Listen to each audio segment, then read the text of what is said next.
Find the value of 3 division 3 division 3 division 3. ஓகேங்களா? இந்த மாதிரி கணக்கு வந்தால் கன்ஃபியூஸ் ஆகாதீங்க. இது ரொம்ப ரொம்ப ஈஸியான சம். இப்போ வந்து எந்த நம்பருக்கு பக்கத்துலேயும் நாம் வந்து இதை தனியாக நான் போட்டு காட்டுறேன். இப்போ 3ன்னு இருக்குதுன்னு வச்சுங்களேன். இப்போ 3யை வந்து நம்ம 3 டிவைடட் பை 1ன்னு எழுதலாம், அல்லது 3 மல்டிப்ளிகேஷன் 1ம் எழுதலாம்.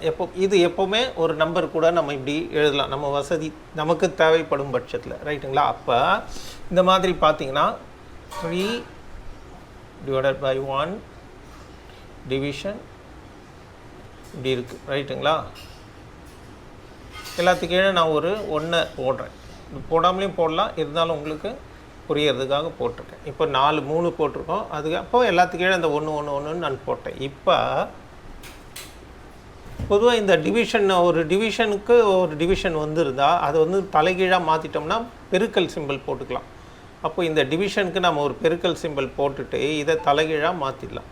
அதே போல் அந்த டிவிஷனுக்கு ஒரு பெருக்கல் சிம்பிள் போட்டு தலைகீழாக மாற்றிடலாம். அதே தான் இங்கேயும். இப்போ புரிஞ்சிடுச்சுங்களா? Right. This is equal to, இப்போ இந்த 3க்கு இந்த 3 போயிடுச்சு. மேலே என்ன இருக்குது? எல்லாமே 1 தான் இருக்குது. 1. அப்போது 1. கீழே எத்தனை 3 இருக்குது? 2 3 3 3 9. 1/9 இஸ் த ஆன்சர்.